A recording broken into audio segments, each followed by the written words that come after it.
Bahwa selama nafas itu masih ada, berarti nafsu masih hidup dan masih melakukan aktivitasnya. Apa aktivitas nafsu itu? Yaitu mendorong. Ya, sering kan kita ini memaknai nafsu itu selalu pada hal-hal yang sifatnya negatif. Padahal nafsu itu tidak negatif. Justru nafsu itulah yang melahirkan kebudayaan. Nafsu itulah yang melahirkan atau mendorong kita untuk melakukan perbuatan. Ya toh. Nah, persoalannya sekarang di sini, perbuatan apa yang didorong oleh nafsu sehingga menjadi perbuatan positif dan juga perbuatan negatif.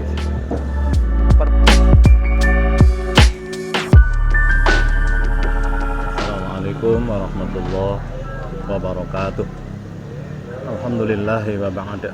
Para pemirsa channel YouTube Yaimim Official, selamat berjumpa kembali dengan saya Yaimim, ngaji, filsafat, tasawuf, dan thariqah. Saya sedang berada di mana ini? Di Petung Sewu, di tempat ini, tempat minum, rumah makan yang cukup meriah, ya, murah meriah, menunya juga enak.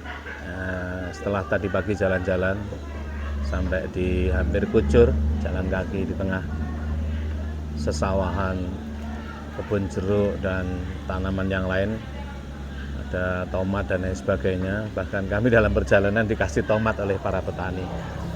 Terima kasih. Selanjutnya pada kesempatan ini saya ingin menyampaikan terkait dengan nafsu, ya, yang ini menjadi bagian daripada kehidupan kita.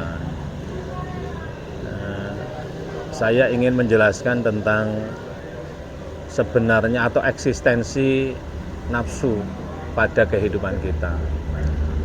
Kita ini tidak bisa lepas dari nafsu. Artinya apa? Bahwa kalau orang itu tidak bernafsu, berarti nafasnya hilang. Kalau nafasnya hilang, sekalipun jasadnya masih ada, sama dengan mati. Alias nafas hilang itu sebagai tanda matinya jasad. Matinya jasad oleh karena tidak adanya atau tidak berfungsinya nafsu, alias hilangnya nafas. Bahwa selama nafas itu masih ada, berarti nafsu masih hidup dan masih melakukan aktivitasnya. Apa aktivitas nafsu itu? Yaitu mendorong.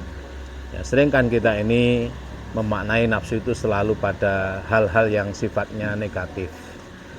Padahal nafsu itu tidak negatif. Justru nafsu itulah yang melahirkan kebudayaan. Nafsu itulah yang melahirkan atau mendorong kita untuk melakukan perbuatan. Ya toh. Nah, persoalannya sekarang di sini, perbuatan apa yang didorong oleh nafsu sehingga menjadi perbuatan positif dan juga perbuatan negatif.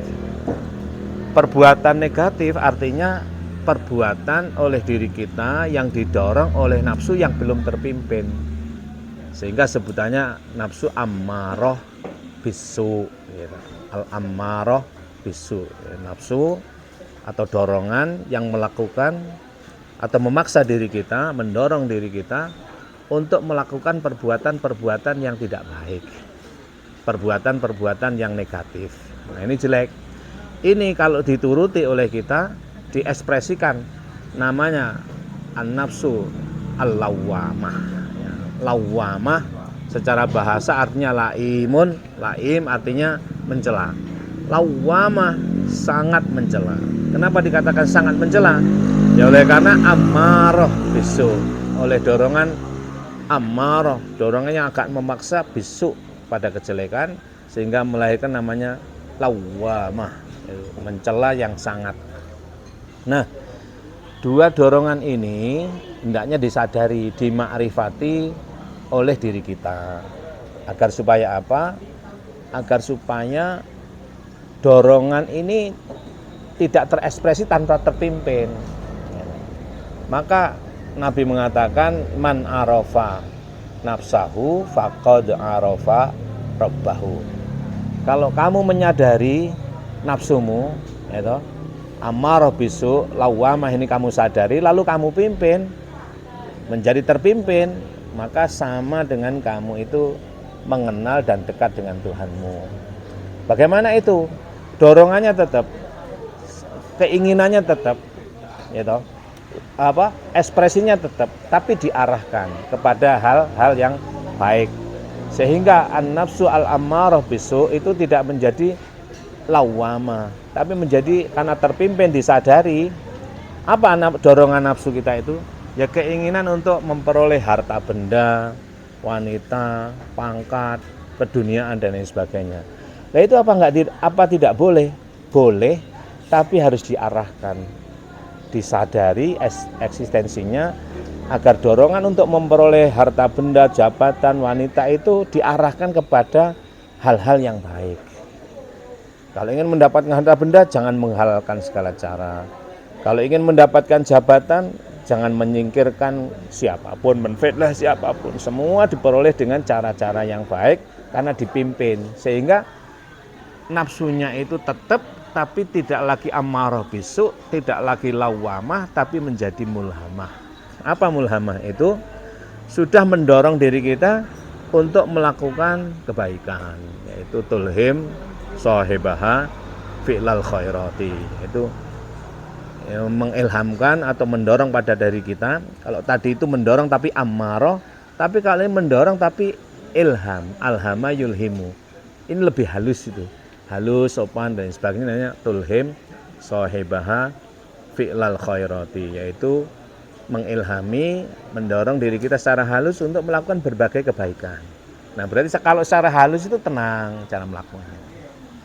Allah jelaskan dalam firman-Nya surat Asy-Syams surat ke-91 ayat 8, yaitu fa'alhamaha fujuraha wa taqwaha qad aflaha man zakkaha wa qad khaba man dassaha. 8, 9, 10. Maka diilhamkan kepada kita, pada kita itu ada